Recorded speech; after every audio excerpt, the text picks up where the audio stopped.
welcome to episode 4 of this game devlog. I think I will not be able to get much done this week, as I will be traveling to London for a week. I will take my laptop with me just in case I feel the urge to write some code, but I don't think I will have much time to do so.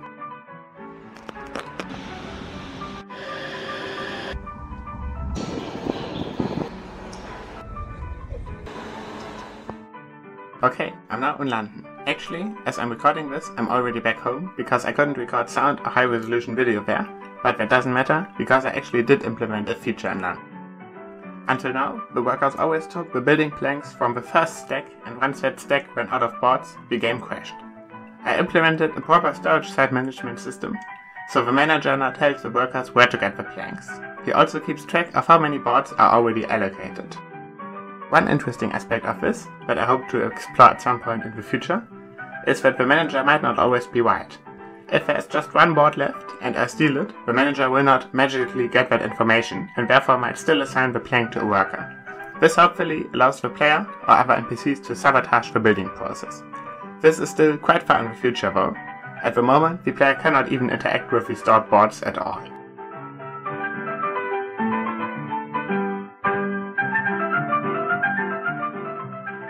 Now that this is implemented, I can actually show you the complete floor construction building process.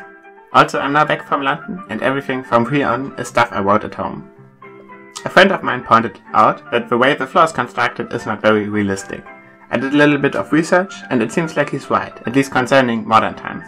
The 3-layer structure is unrealistic, and apart from that, also causes some issues near the edges with boards hanging in the air. I would insert some footage here, but I don't want to interrupt the building process in the background. I think I need to do some more research on how houses were generally built in the past. I haven't quite decided which era the game will be set in, but these simple houses have probably been built throughout history. Hopefully, I can just adjust a few offsets to make the construction be more realistic without having to change anything major.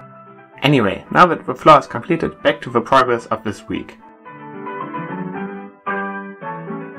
You might have noticed that the workers always moved to the far edge of the plank storage. The reason for that is that I could only set one target for the Pathfinder, and the way I chose the target caused it to be at the top.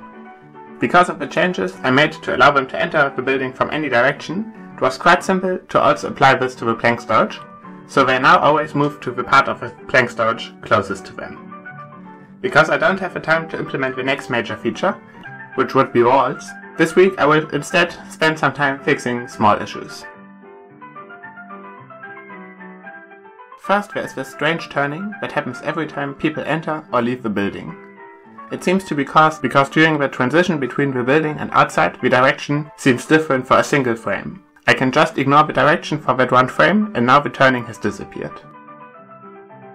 Next, you can see that the NPCs pop up to the floor height too early and drop down to the pit height too early when entering and leaving the building, respectively.